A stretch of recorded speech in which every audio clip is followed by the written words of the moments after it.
Fisiología de la carrera de Fonoaudiología. Hoy día vamos a hacer la clase, si no me equivoco, la número 7 de esta cátedra 1 que ya va a estar por terminar. La próxima semana ya vamos a estar terminando la cátedra 1 y después tenemos que hacer la cátedra 2, que es corta, que se hacen en 2 o 3 clases y de ahí fijaremos la prueba. Yo creo que la prueba debería estar realizándose la segunda semana de mayo, ¿ya?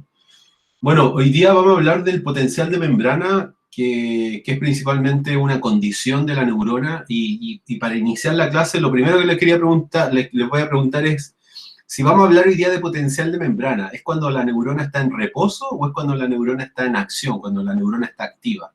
¿Qué entienden como potencial de membrana? Está activa. ¿Está activa o cuando está en reposo?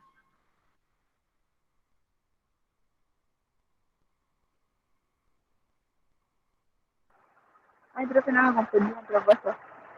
En reposo, porque de hecho hay 3 potenciales, está el potencial de membrana, está el potencial sináptico y está el potencial de acción. Entonces el potencial de acción es cuando la neurona está activa, el potencial sináptico son las señales que ingresan a la neurona pero que no se transforman en un potencial de acción. El potencial de membrana es principalmente cuando la neurona está en reposo. Entonces, hoy día vamos a hablar de cómo se consigue ese reposo en la neurona.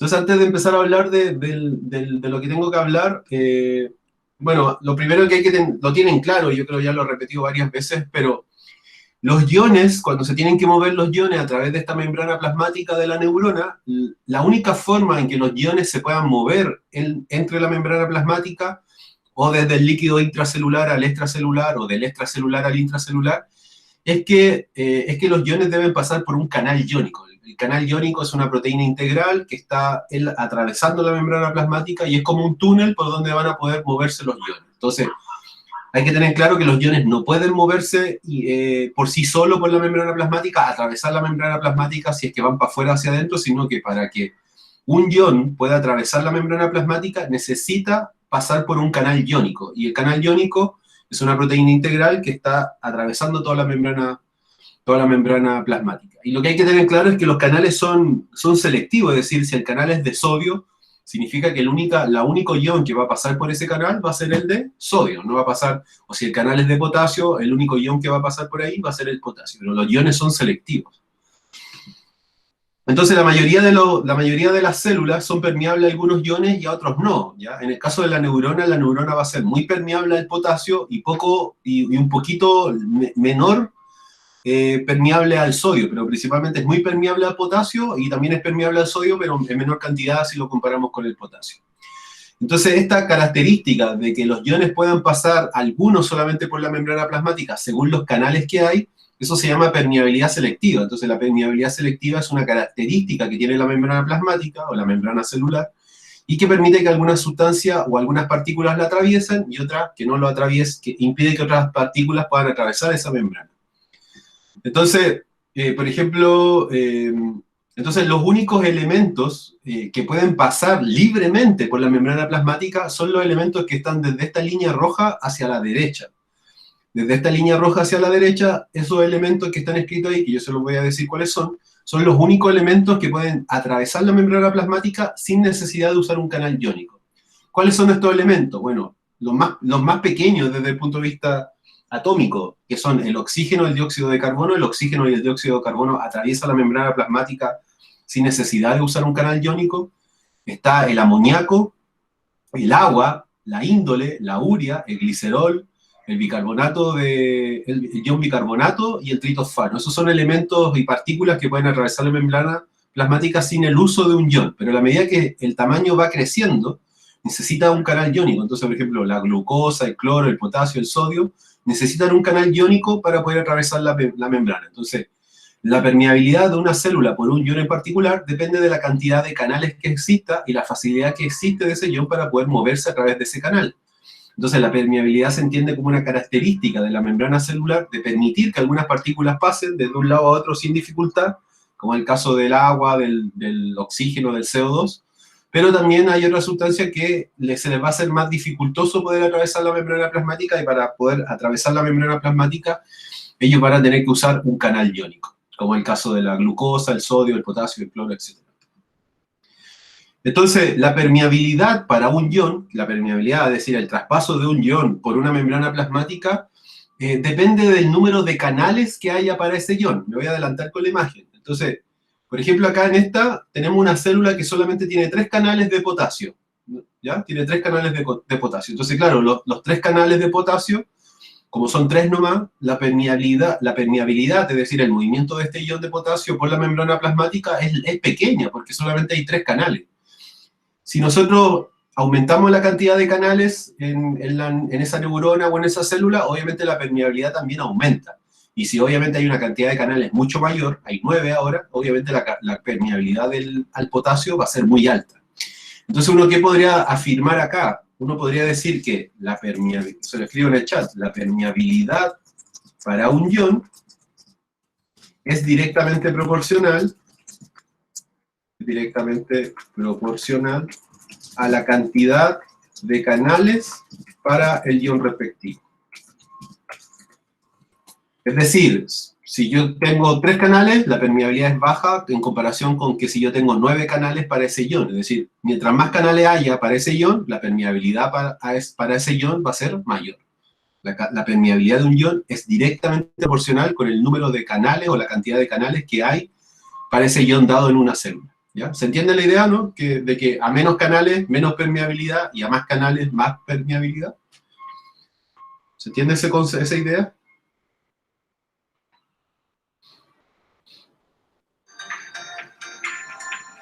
Sí, profe. ¿Ya?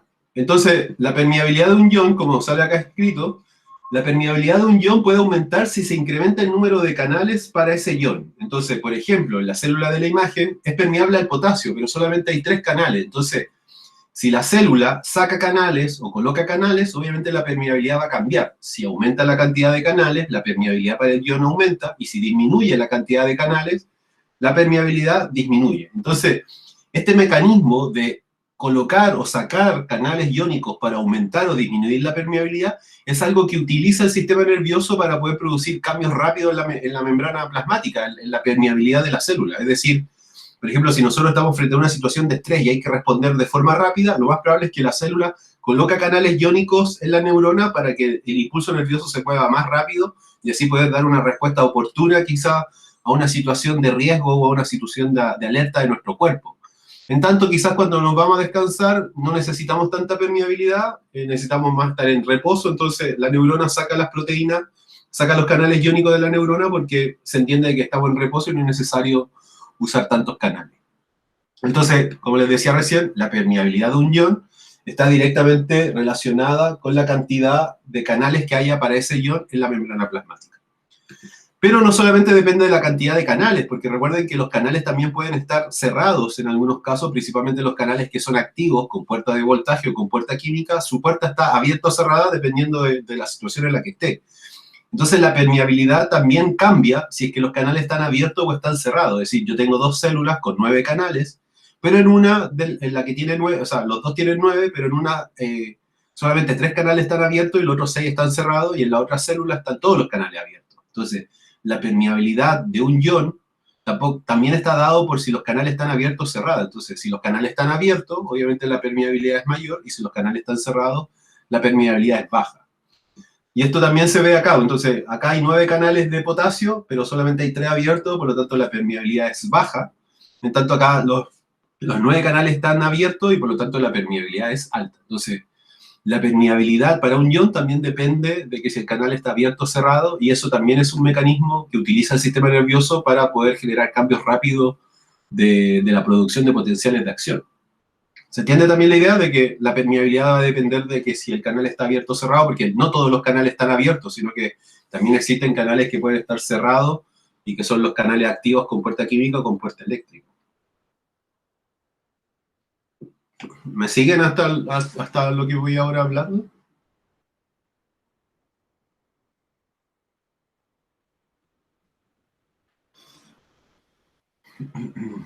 ¿Chicas? Sí, profe. Ya. Entonces ahora vamos a pasar a algo bien complejo. Vamos a explicar cómo se produce este potencial de reposo en la neurona, por qué cuando la neurona está en reposo marca un valor de menos 70 milivolts, pero para poder explicar por qué la neurona tiene ese valor en reposo de menos 70 milivolts, primero hay que ejemplificar, vamos a explicar primero qué es lo que sucede con una célula no excitable, que no es el caso de la neurona. Recuerden que los músculos de las neuronas son células excitables, entonces son permeables al potasio, pero también son permeables al sodio. En tanto, en la célula que voy a explicar como ejemplo, vamos a partir con un ejemplo de una célula que no es permeable, que es solamente permeable al potasio, y que como es solamente permeable al potasio, es una célula que no es excitable, porque las células que son excitables, los músculos y las neuronas, son permeables tanto al ion potasio como al sodio. Pero para poder entender la idea, vamos a partir con una célula que no es excitable y que solamente va a ser permeable al potasio. Entonces vamos a usar la pizarra para poder intentar un poquito ayudarla en entender la materia. Entonces vamos a abrir el Canvas.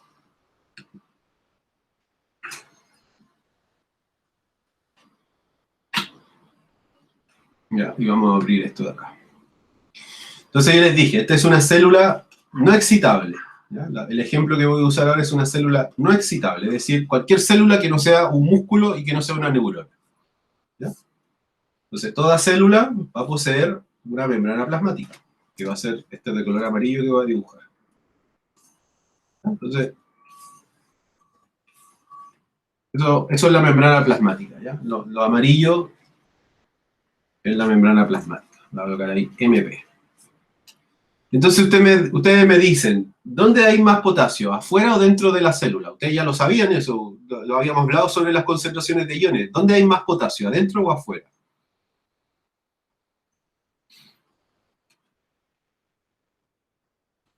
¿Dónde hay más potasio? ¿Dónde hay una mayor concentración de potasio? ¿Al interior de la célula o afuera?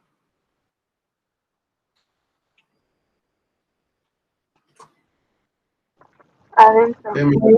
Adentro, ¿cierto? Adentro hay muchos potasios. Lo vamos a dibujar ahí. Adentro hay muchos potasios. Vamos a hacer hartos potasios acá.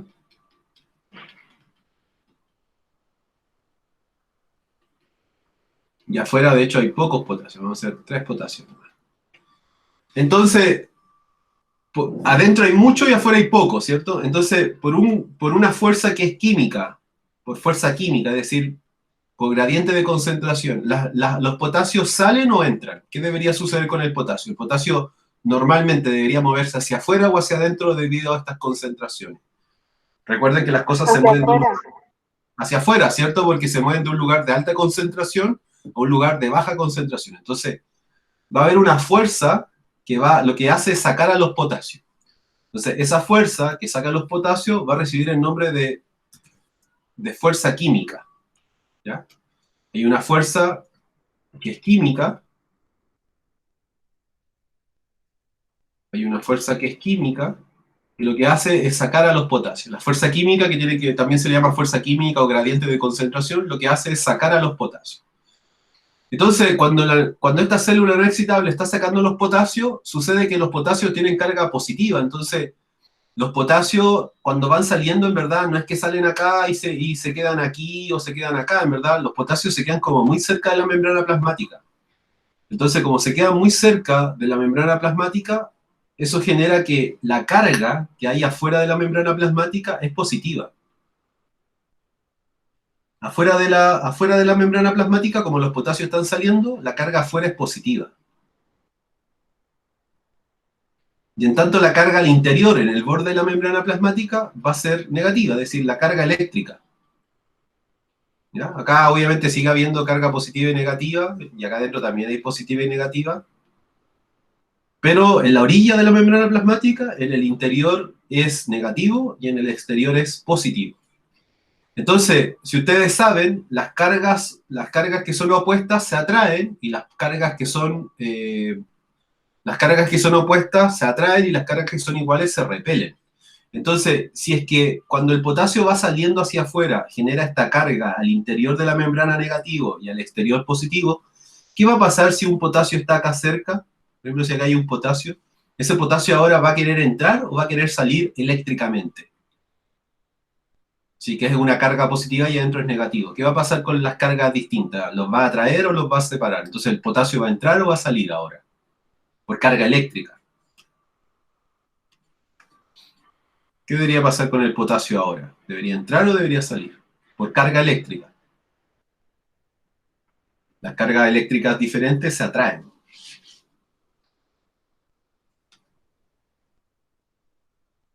¿Qué dicen? ¿Entra o sale el potasio ahora por carga eléctrica? ¿Entra? Entra, ¿cierto? Porque como adentro es negativo y afuera es positivo y el potasio es positivo, el potasio ahora va a querer entrar. Entonces, cuando el potasio ahora entra, porque va a querer entrar, ahora la fuerza que los vuelve a ingresar no es una fuerza química, no es una fuerza por gradiente de concentración, sino que es una fuerza por carga eléctrica. Y esa fuerza que los vuelve a entrar a los potasios se llama fuerza eléctrica. Vamos a hacer con azul. Se llama fuerza eléctrica. Entonces, hay una fuerza química que saca los potasios por gradiente de concentración, porque adentro hay mucho potasio y afuera hay poco, pero después hay una fuerza eléctrica que tiene que ver con las cargas producidas por la fuerza química, que hace que ahora que el ion también vuelva a entrar. Entonces, cuando la fuerza química y la fuerza eléctrica son iguales, si yo tomo un voltímetro, que es esta máquina que mide el voltaje, si yo tomo un voltímetro, y acá tengo un voltímetro, vamos a hacer ahí, tengo un voltímetro, la máquina lo que me va a marcar es menos 90 milivolts. Es decir, si este es un voltímetro y este voltímetro está midiendo lo que le está pasando a esta célula no excitable, el voltímetro lo que va a marcar, el valor que va a marcar el voltímetro sería de menos 90 milivolts. Pero ojo, esos menos 90 milivolts son solamente de una célula no excitable. Entonces, este ejemplo va a explicar principalmente lo que ocurre con el potasio, que el potasio sale por una fuerza química e ingresa con una fuerza eléctrica, y cuando yo coloco el voltímetro en esta célula no excitable, el voltímetro lo que va a hacer, me va a marcar menos 90 milivolts. Pero ustedes saben que la célula nerviosa o el músculo no solamente es permeable al potasio, sino que también es permeable al sodio. Entonces vamos a tener que explicar después qué es lo que pasa con el sodio. Pero para poder entender la idea, primero partimos de acá, de una célula no excitable, que es cualquier célula del cuerpo que no es músculo, que no es neurona, y su fenómeno que sucede. Los potasios salen por fuerza química, pero después vuelven a entrar con fuerza eléctrica. Y cuando la fuerza química es igual a la fuerza eléctrica, el voltaje que va a marcar el voltímetro sería de menos 90 milivolts. ¿Ya? Es lo que voy a hablar ahora en la presentación. Este es como un resumen de la presentación. Pero creo que acá se entiende mejor la idea. Entonces, leamos el Power. Entonces, el Power dice, antes de hablar de cómo los iones se mueven a través de las membranas neuronales, vamos a hablar de una célula que sea más simple. Una célula simple es una célula no excitable que solamente sea permeable a un ion, al ion potasio. Entonces, muchas de las células del cuerpo son como esta simple célula, porque la única célula excitable son los músculos y las neuronas, y el resto de las células corporales son no excitables, es decir, son muy parecidas a este ejemplo. Entonces, cuando entendamos cómo las neuronas se mueven solamente con el potasio, vamos a poder entender cómo se mueven también con los otros iones, principalmente con el sodio. Entonces, vamos a imaginar que esta célula que vamos a utilizar para dar el ejemplo es solamente permeable al potasio, tal como se lo mostré en la pizarra. Entonces,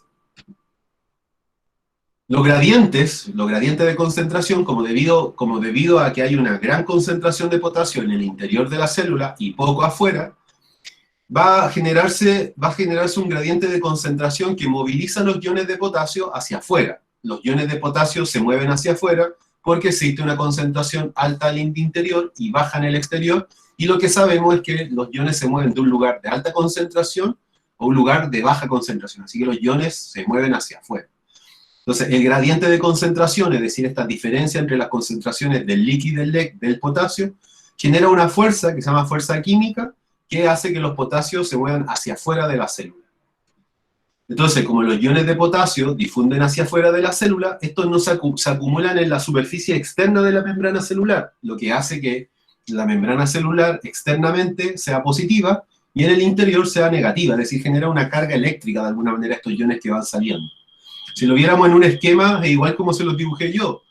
Es decir, hay una fuerza química, un gradiente de concentración que saca los iones de potasio hacia afuera, y como van saliendo, ellos quedan en la superficie y generan una carga eléctrica, que afuera sea positivo de la célula no excitable y que adentro sea negativo.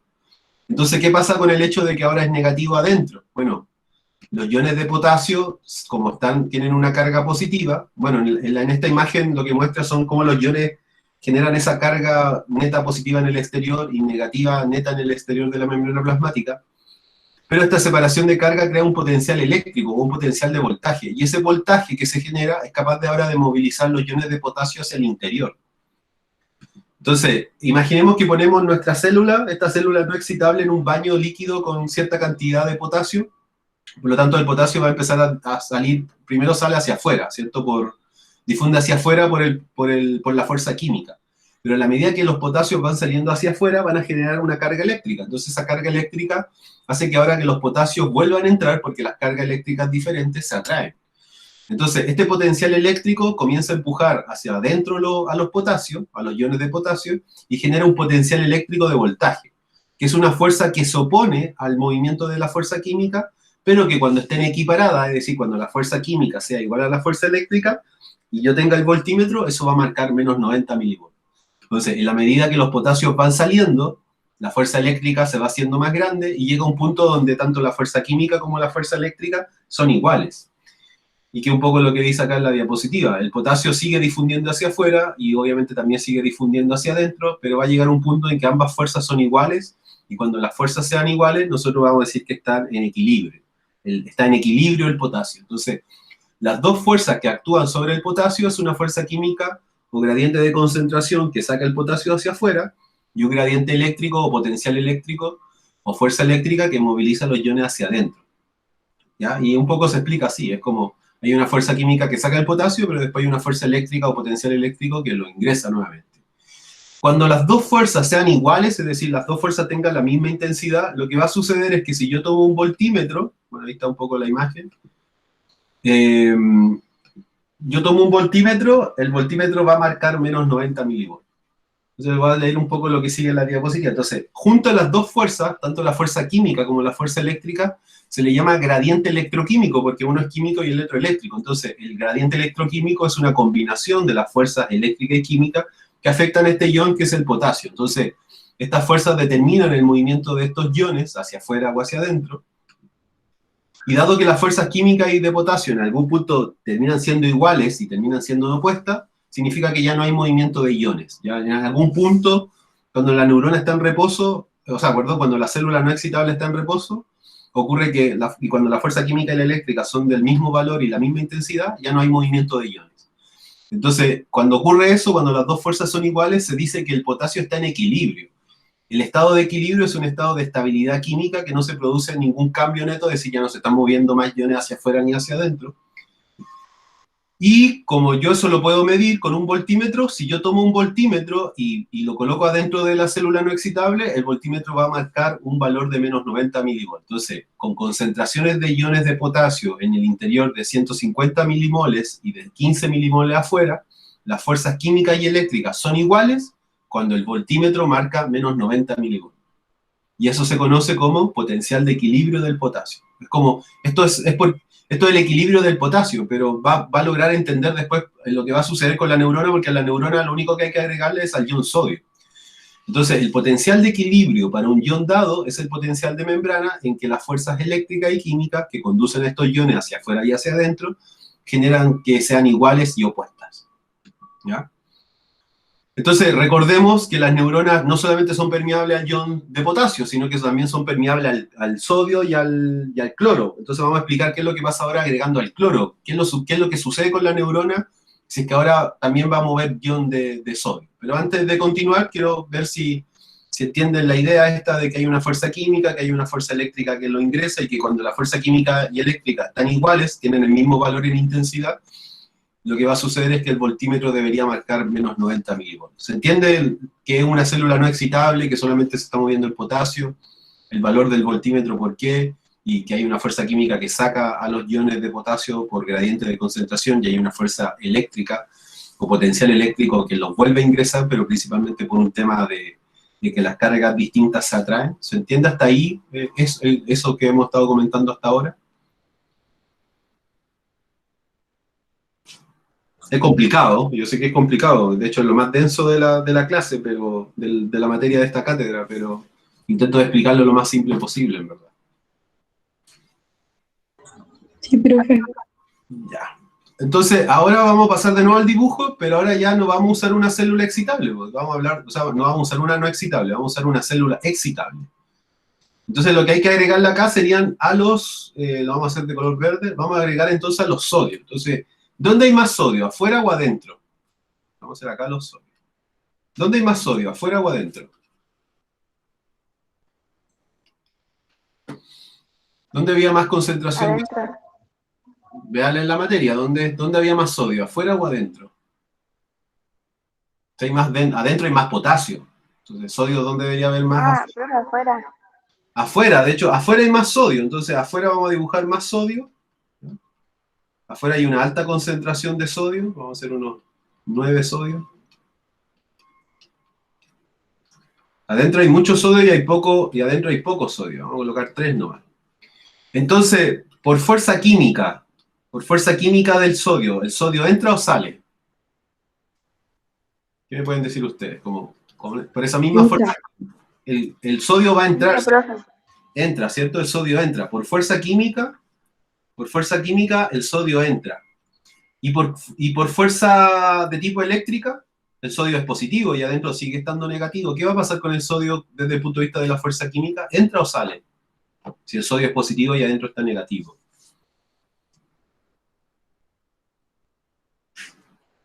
¿Qué pasa con el sodio? ¿Entra o sale? Por fuerza eléctrica. Entra. Entra también, ¿cierto? El sodio también va a entrar por fuerza eléctrica. Porque la carga dentro es negativa, debido al potasio, entonces el sodio va a querer ingresar igual. Entonces el sodio por fuerza eléctrica también ingresa. Entonces por fuerza química y eléctrica el sodio entra, pero en el caso del potasio la fuerza química lo saca y la fuerza eléctrica lo ingresa. Entonces cuando el sodio está ingresando a la neurona, porque esta es una célula ahora excitable, que es muy permeable al potasio y levemente permeable al sodio, si yo tomo un voltímetro, ahora un voltímetro y mido cuál es el valor en reposo de estos equilibrios del sodio y del potasio, ya el voltímetro no me va a marcar menos 90, sino que lo que marca es menos 70 milivolts. Porque los menos 70 corresponden a una célula excitable, permeable al sodio y al potasio, y el voltímetro marca menos 90 cuando es solamente para el potasio, cuando es una célula no excitable. Entonces, es por eso que al fin y al cabo el valor de la neurona cuando está en reposo es de menos 70 milivolts, porque al fin y al cabo el sodio entra por fuerza química y eléctrica, y en el caso del potasio, la fuerza química lo saca y la fuerza eléctrica lo ingresa. Entonces, cuando esto está en equilibrio, el valor del voltaje al interior de la neurona es de menos 70 milivolts. Y cuando es una célula no excitable y está en equilibrio o está en reposo, es de menos 90 milivolts. Y es lo que ahora va a estar en la presentación. Entonces, en el caso, bueno, voy a volver acá. Entonces, recordemos que las neuronas son permeables no solamente al ion potasio, sino que también son permeables al sodio. Entonces, veamos cómo es el potencial de membrana en aquellas células que difieren del potencial de membrana de las células no excitables, es decir, que son permeables no solamente al potasio, sino que también son permeables al sodio. Y lo que sucede es que la fuerza química y la fuerza eléctrica va ahora hacia adentro, por lo que le explicaba recién. Hay más sodio afuera, hay menos sodio adentro, por lo tanto la fuerza química ingresa el sodio. Y en el caso de la fuerza eléctrica también lo hace ingresar al sodio, ¿ya? Porque adentro la carga sigue siendo negativa en el borde de la membrana y el sodio es positivo, así que va a querer entrar. Entonces, hemos observado que el movimiento de los iones de potasio a través de una membrana celular muy permeable, ahora vamos a examinar lo que le pasa al sodio. Entonces, hemos aprendido que cuando el potasio difunde hacia afuera de la célula, desarrolla una separación de carga que genera que la carga al interior de la membrana plasmática sea negativa, y eso hace que como las neuronas son muy permeables al potasio, eso hace que el potasio entre. Entonces, debido a la carga eléctrica que está debido al potasio, esa carga eléctrica negativa que está al interior de la membrana, los sodios al fin y al cabo también ingresan de manera eléctrica y también ingresan de manera química. Entonces, la fuerza electroquímica o la fuerza química y eléctrica del potasio es en el mismo sentido hacia el interior. Entonces, la fuerza de los gradientes de concentración y el potencial eléctrico se combinan para formar un gradiente electroquímico, pero el gradiente electroquímico, a diferencia del potasio, tiene la misma dirección y el mismo sentido que es hacia adentro. Entonces, el gradiente electroquímico lo que hace es mover los sodios hacia el interior de la célula. Entonces, cuando las neuronas están en reposo, que es lo que llamamos potencial de membrana o potencial de membrana en reposo, cuando solamente la neurona es excita, cuando la célula no es excitable y solamente tiene ion de potasio, el voltímetro va a marcar menos 90 milivolts, que sería el potencial de equilibrio para el potasio. pero como en el caso de las neuronas o las células musculares también son permeables al sodio, lo que va a ocurrir es que en verdad el voltímetro, debido a que ahora están entrando los sodios, va a marcar menos 70 milivolts. Entonces, el potencial de membrana en reposo es posible debido tanto al movimiento de sodio y de potasio, y como los iones cargados positivamente de sodio han entrado en la neurona, eso hace que el potencial sea más positivo, porque es un catión. El sodio tiene una carga positiva, entonces, si fuera solamente el potasio y está entrando el sodio, obviamente ese valor de menos 90 se hace un poquito más positivo, y en verdad el valor de la membrana celular de una neurona o de un músculo cuando esté en reposo es de menos 70 milivolts. Pero ese valor de menos 70 milivolts se debe a este movimiento del sodio y del potasio, que en el caso del sodio, las dos fuerzas lo ingresan, y en el caso del potasio solamente una fuerza lo ingresa y la otra la saca. ¿Sí? Se entiende un poco la idea de cómo llegamos a entender. Esto es principalmente la justificación de por qué cuando la neurona está en reposo marca menos 70 milivolts, y es principalmente este movimiento de los iones de sodio y de potasio. ¿Sí? Queda como lo último de lo que tengo que explicar. Ya, va a haber un práctico en todo caso. La próxima semana ustedes van a hacer un práctico del potencial de membrana y del potencial de acción. Va a ser toda la semana, eso sí, no va a ser como el otro día que fue solamente el horario de laboratorio. Y es un práctico que van a tener toda la semana de hacer y van a poder colocar en aplicación este tema del reposo y de la acción.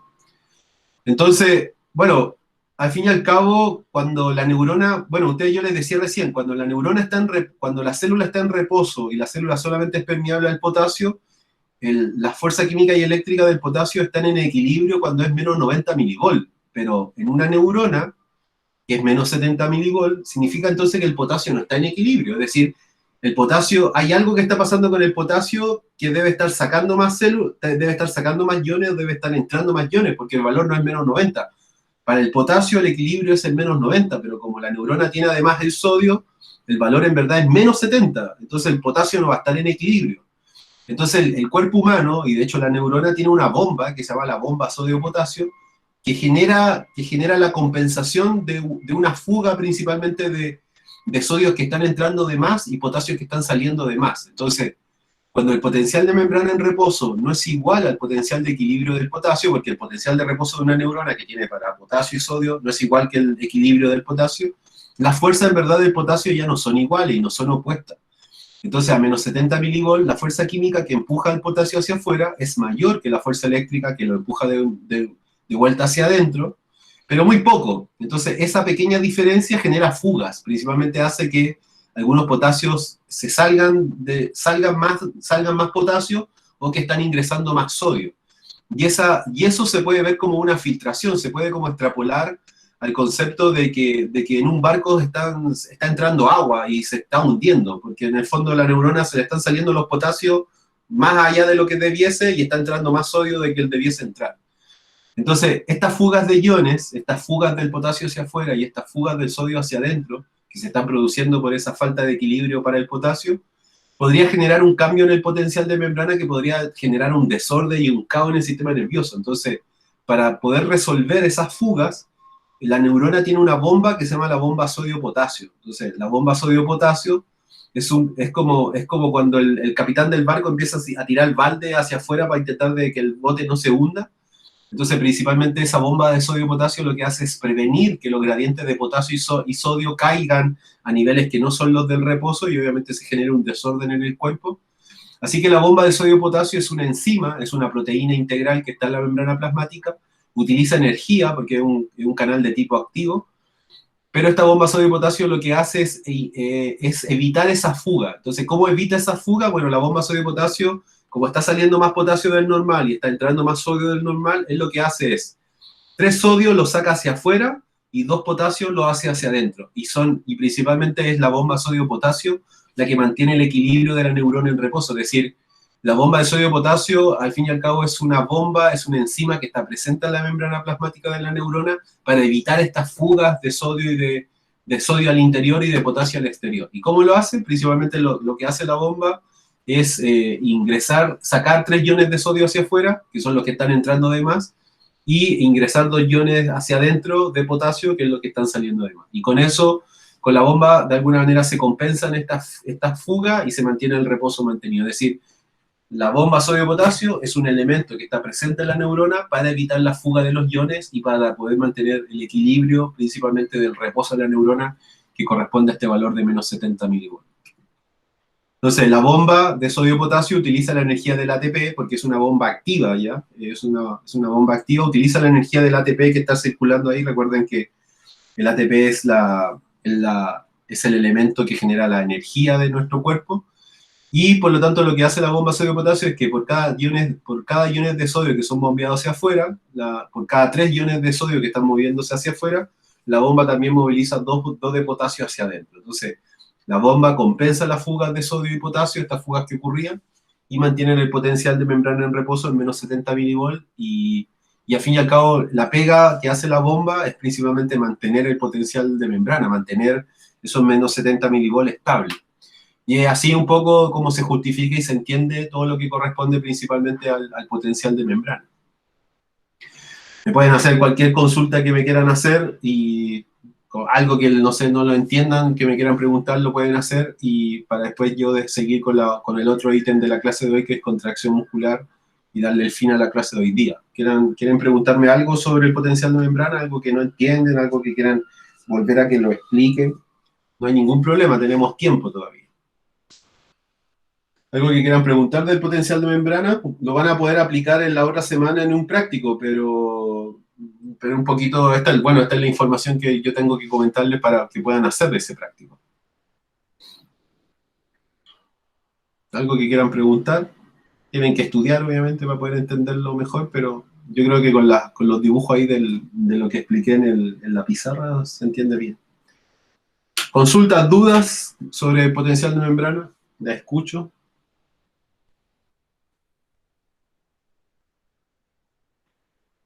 O relativamente está claro y obviamente hay que estudiar nomás para poder entenderlo.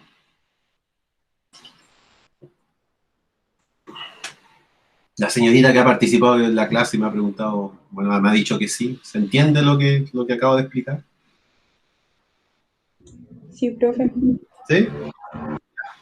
Entonces pasemos nomás al otro. Me imagino que los que callan, entiendo que callan porque no le entienden absolutamente nada o sí lo entienden. Esperemos que sí lo entiendan para yo quedar tranquilo. Bueno, el siguiente ítem de la cátedra, que es lo que tenemos que ver hoy día, ya después, de hecho, si ustedes se fijan, vamos a llegar a la diapositiva casi 200, entonces la próxima semana ya terminamos todo lo que es la fisiología del sistema nervioso, que va a ser lo más complicado quizá para ustedes. Bueno, tenemos que hablar de la contracción muscular. Entonces, yo quisiera saber y reconocer ahí de ustedes si saben cuáles son los pares craneales. Por ejemplo, si yo les pregunto cuál es el par craneal que mueve los músculos de la cara. ¿Cuál es el par craneal que le corresponde a los músculos de la cara? ¿Qué número me dicen? O el nombre del par craneal. Porque los pares craneales son los nervios que controlan la cabeza y el cuello, y es principalmente lo que deben saber los fonos. Entonces, ¿cuál es el nervio que controla los músculos de la cara? ¿Se acuerdan cuál es el par craneal? Si no me equivoco, es el quinto o el octavo. No estoy segura. Ninguno de esos dos. Ninguno de esos dos controla los músculos de la cara. Se llama facial el nervio. ¿Cuál es el facial? ¿Cuál par craneal es el facial? ¿Cuál número?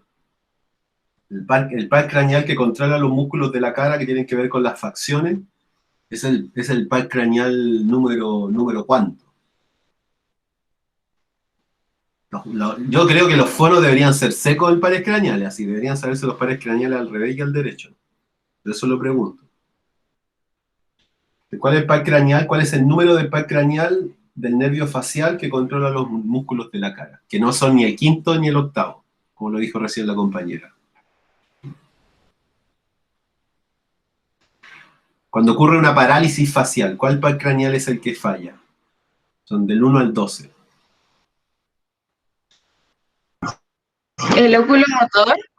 No, el óculo motor es el 3 y tiene que ver con el movimiento. ¿El óculo motor? ¿El 7? El 7, ya. El par craneal número 7 es el nervio facial y es el que controla la musculatura de la cara. Y el quinto, que recién lo nombró la compañera, que es súper importante, ¿qué hace el quinto desde el punto de vista motor? ¿Qué controla, qué músculos controla, de qué función el trigémino, que es el quinto? ¿Qué proceso controla el quinto?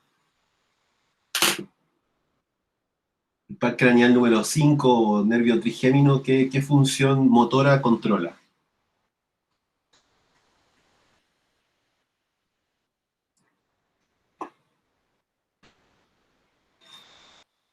Bueno, controla la masticación, ¿ya? El nervio, ustedes deberían saberlo, esto deberían dominarlo, en verdad. Yo creo que eso así debería ser la fono. Los pares craneales motores son el 2, o sea, perdón, los pares craneales motores son el 3, el 4, el 5, el 6, el 7, el 9, el 10, el 11 y el 12. ¿Ya? Esos son los pares craneales motores. Se lo digo rápido. El 3 se llama óculo motor y tiene que ver con los movimientos del ojo. El 4 se llama troclear, también tiene que ver con los movimientos del ojo. El quinto, el trigémino, y tiene que ver con la masticación. El séptimo es el abducen y tiene que ver con el movimiento lateral del ojo. El 7 es el facial y tiene que ver con los músculos faciales. El 9 es el glosofaringio y tiene que ver con la deglución. El 10 es el vago y tiene que ver con lo motor de las vísceras. Contracción del corazón, respiración, etc. El 11 es el nervio espinal y tiene que ver con el control motor de los músculos del cuello. Y el par craneal número 12, que es el hipogloso, es el que tiene que ver con los músculos de la lengua, mueven la lengua. Entonces, ¿por qué hablo de los pares craneales? Porque cuando nosotros estamos hablando de contracción muscular, yo les podría volver a hacer otra pregunta. ¿Qué tipo de músculos hay en el cuerpo? Son 3 tipos los músculos. ¿Cuáles son esos 3 tipos de músculos que hay en el cuerpo? ¿Ustedes me podrían decir los tipos de músculos que hay en el cuerpo? Son 3. Lo habíamos visto, creo que al principio de la clase. Principio de esta cátedra. ¿Cuáles son los tipos de músculos que hay en el cuerpo? Son 3. Esquelético. Esquelético, 1. Después el otro, ¿cuál es? El que está en el corazón, ¿cómo se llama?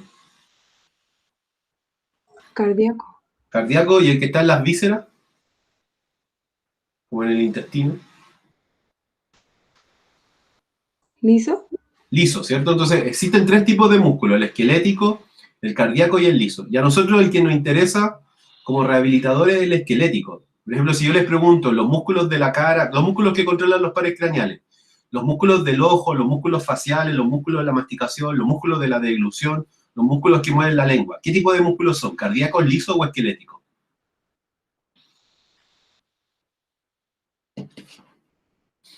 ¿Qué tipo de músculos son esos que les nombré? Los de la cara, los del ojo, los de la lengua, los de la deglución y la masticación. ¿Son esqueléticos, cardíacos o lisos? Liso. Lisos, son lisos, como los del intestino. Los músculos que están en la cara son igual que los del intestino. Así sería la respuesta.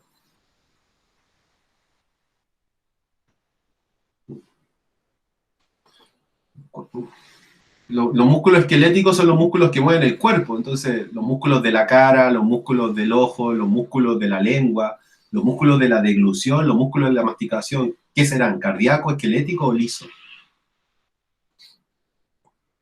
Esquelético. Esquelético, no pueden ser lisos, los lisos solamente, la musculatura lisa solamente se encuentra en el intestino, en las vísceras, y la cardíaca, la musculatura cardíaca solamente se encuentra en el corazón. Todo el resto del cuerpo es musculatura esquelética, ¿ya?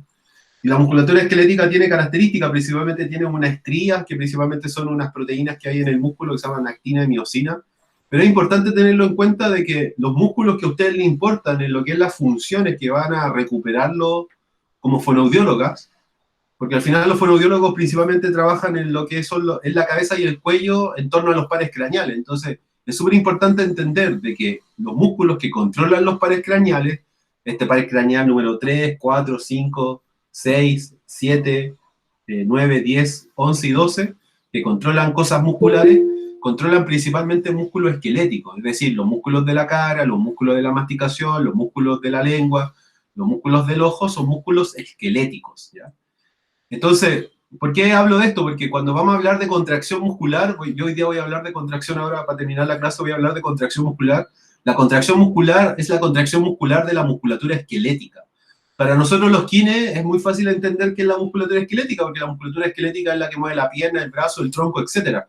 pero ustedes deben entender y debe quedarles claro que la musculatura que tiene que ver con estas funciones de la cara, del cuello, son también esqueléticas, es decir, los músculos que mueven la lengua son igual que el músculo bíceps que mueve el brazo, o igual que el cuádriceps que hace extensión de la rodilla, es el mismo tipo de músculo, es músculo esquelético. Entonces, todos los músculos esqueléticos del cuerpo, sean del brazo, la pierna, la cara, la deglución o de la masticación, son todos músculos que están controlados por un axón de una neurona que forma el par craneal o que forma el nervio raquídeo. El cuerpo está controlado por los nervios raquídeos, pero todo lo que es cabeza y cuello está controlado por los pares craneales. Entonces, los pares craneales nacen principalmente desde el tronco encefálico y envían un axón que tiene que llegar al músculo esquelético para que cumpla la función, para mover la lengua, mover los músculos de la cara, mover el ojo, etc. Entonces, aquella neurona, la neurona que mueve y que contrae el músculo, se va a llamar motoneurona alfa. Entonces, la motoneurona alfa nace desde la médula espinal en todos los nervios que controlan los músculos del cuerpo, pero la motoneurona alfa nace desde el tronco encefálico en el caso de lo que es cuello y músculo, como dice ahí. Entonces, existe una neurona que puede venir desde la médula espinal o puede venir desde el tronco encefálico y tiene una prolongación que es un axón que va a recibir el nombre de motoneurona alfa, y esa motoneurona alfa llega a un grupo de músculos. Entonces, todos los músculos están conformados por fibras musculares, entonces el axón cuando llega a la fibra muscular, eso va a recibir un nombre y se llama unidad motora.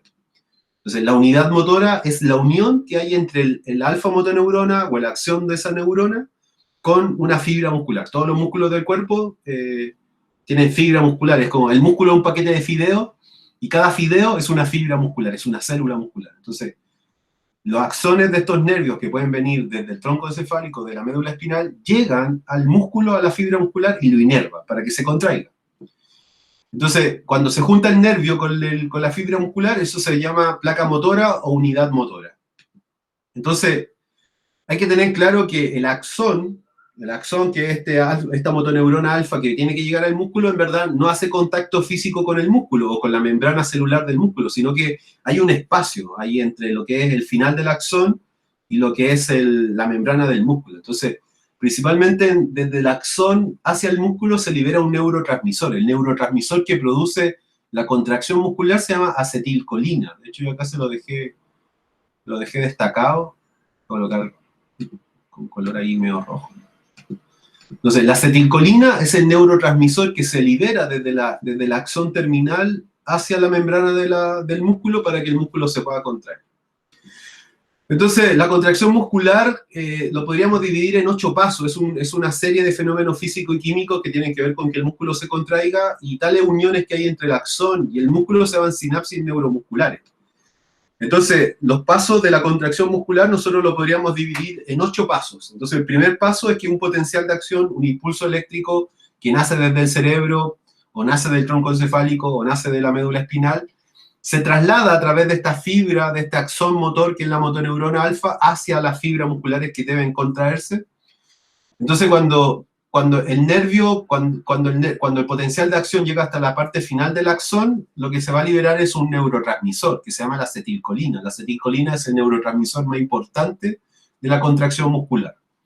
Entonces, ¿qué sucede en el paso 3? Bueno, la acetilcolina, cuando ya se llega a la célula muscular, llega a la fibra muscular, lo que hace es que actúa en una zona de la membrana plasmática de la célula muscular llamada sarcolema, y lo que hace principalmente es que grandes cantidades de iones de sodio que estaban en el exterior de la célula muscular ingresan al interior de la célula, y principalmente esa gran entrada de iones, debido a la acetilcolina, esa gran entrada de iones de sodio al interior del sarcolema, van a producir un efecto integral en el músculo. Es decir, esto hace que no solamente una fibra muscular se contraiga, sino que se contraigan todas juntas. Entonces, la gran entrada de iones de sodio hacia el interior del sarcolema, hacia el interior de la célula muscular, genera principalmente de que el potencial de acción se pueda trasladar por un grupo de fibras musculares, por un grupo de células musculares que forman el músculo. Entonces, principalmente esa señal, ese cambio en la polaridad de la membrana, que es el potencial eléctrico de la célula muscular, genera que grandes cantidades de calcio que estaban acumulados en un retículo llamado retículo sarcoplasmático, que es el retículo que corresponde al retículo endoplasmático rugoso de la célula muscular, libere grandes cantidades de calcio. Y el calcio va a tener un rol súper importante en la contracción del músculo, porque el calcio lo que hace es principalmente inicia los procesos de acercamiento de dos fibras que forman parte de la fibra musculoesquelética, que son la actina y la miosina. La actina y la miosina son los elementos contráctiles que tiene la fibra muscular, y cuando el calcio lo que hace es que esta actina y miosina se acerquen, y cuando se acerque, la actina y la miosina principalmente genera el acercamiento a los extremos del músculo en lo que llamamos contracción muscular. Entonces, los iones de calcio inician fuerzas de atracción entre los filamentos de actina y miosina, haciendo que uno deslicen sobre el otro y así comienza el proceso contráctil del tejido muscular. Entonces, después de un tiempo, porque la contracción muscular no dura todo el tiempo, después de que ya se haya ejecutado la acción, después de haber masticado, haber hecho deglución, haber hecho el gesto motriz, haber movido el ojo, las grandes cantidades de calcio vuelven al retículo endoplasmático rugoso o al retículo sarcoplasmático y se vuelven a acumular esperando que llegue otra señal desde el cerebro, del tronco cefálico y la médula espinal para poder repetir el proceso. Es decir, el proceso termina en la acumulación nuevamente de calcio en el retículo sarcoplasmático. Entonces, las sinapsis neuromusculares, es decir, esta señal que nace desde el axón y va a llegar al músculo, son señales que siempre va a llegar. Es decir, nadie puede como decir, ya, yo voy a mover la pierna y después decir, sabes que yo no lo quiero mover. Si ustedes piensan mover la pierna, eso se realiza. Por eso que se llama el evento del todo o nada. Es decir, sucede o no sucede, pero no hay como un punto intermedio. Y lo otro que es importante tener en cuenta es que los filamentos de actina y miosina, que son estos que están acá en este dibujo como tipo cómic, principalmente cuando el calcio lo que hace es posicionar a la actina en una posición para que la miosina, que tiene unas cabezas, empujen a la actina y se acerquen. Por eso que la contracción del músculo ocurre desde los extremos, es decir, el músculo cuando se contrae, principalmente lo que sucede es que el músculo se acorta. Y lo que hay que tener claro sobre los músculos es que los músculos cuando se acortan, ellos generan una fuerza que es de tensión, es decir, los músculos no empujan la estructura. Cuando un músculo de la lengua se contrae, lo que hace es tirar la lengua hacia un lado. Por ejemplo, cuando un músculo del ojo tiene 6 músculos, tiene un músculo superior, inferior, lateral y medial. Entonces, cuando el músculo lateral se contrae, lo que hace es tirar al ojo hacia el lateral.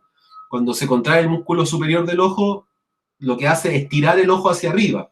Entonces hay que tener claro que la contracción muscular lo que hace es tirar la estructura, no la empuja. Porque si yo tengo una silla y la tengo unida a una cuerda, yo solamente lo que puedo hacer con la cuerda es tirar de la cuerda y obviamente tirar la silla. Pero desde la cuerda yo no puedo empujar la silla, es imposible. Entonces eso también es súper importante tenerlo claro. Los músculos esqueléticos cuando se contraen, principalmente lo que hacen ellos es tirar la estructura con la cual están relacionadas, con la cual están adheridas. Entonces cuando un músculo del ojo se contrae, va a tirar el ojo hacia el lado del músculo que se contrajo. Por eso, de hecho, los músculos del ojo reciben el nombre de recto superior, inferior, medial y lateral. El recto lateral mueve el ojo hacia el lateral, el recto superior mueve el ojo hacia arriba, el recto inferior mueve el ojo hacia abajo, y así consecutivamente. Entonces, lo otro que hay que tener claro es que los músculos, casi la mayoría de los músculos esqueléticos del cuerpo, tanto de la cara, tanto de los pares craneales, como los del cuerpo, como del brazo, etcétera, siempre trabajan a pares, es decir, siempre hay un músculo que mueve hacia un sentido y está el músculo contrario, el antagonista, que mueve hacia el sentido contrario. ¿Por qué? Porque piensen en el ojo. Si nosotros en el ojo tuviéramos solamente un músculo arriba, el ojo quedaría arriba, pues después no habría quien lo vuelva a la posición de la normalidad. Entonces, todos los músculos que hay en el cuerpo, todos los músculos que son esqueléticos en el cuerpo, trabajan a pares y se denominan agonista y antagonista. Agonista es el que realiza la acción y el antagonista es el que hace la acción contraria. Entonces, claro, en el cuerpo es bien fácil explicarlo. Por ejemplo, en el caso del codo o del brazo, nosotros tenemos un músculo anterior, que es el bíceps, y tenemos un músculo posterior, que es el tríceps. Pero es importante que ustedes lo puedan entender no solamente en los brazos, sino que en aquellas funciones que se realizan en el cuerpo. La deglución, lo más probable es que tiene un músculo agonista-antagonista, lo más probable es que la lengua igual tenga un músculo agonista-antagonista. Bueno, el ojo lo tiene, de hecho el ojo, por eso que hay uno superior e inferior, para que después que se contraiga el superior, el inferior se vuelva a contraer y vuelva a colocar el ojo en una parte central. De hecho, la gente que sufre de una patología que se llama estrabismo convergente, que puede ser, estrabismo son cuando los ojos están en una posición no central, puede haber un estrabismo convergente, que es cuando los ojos van hacia medial, es como virolo con el ojo mirando hacia el medio, y el estrabismo convergente es cuando el ojo se va hacia afuera. Entonces, ¿Por qué hay estrabismo? Porque uno de los dos músculos no está volviendo a la posición correcta al ojo después de haberse contraído uno. O puede ser porque uno se está contrayendo permanentemente.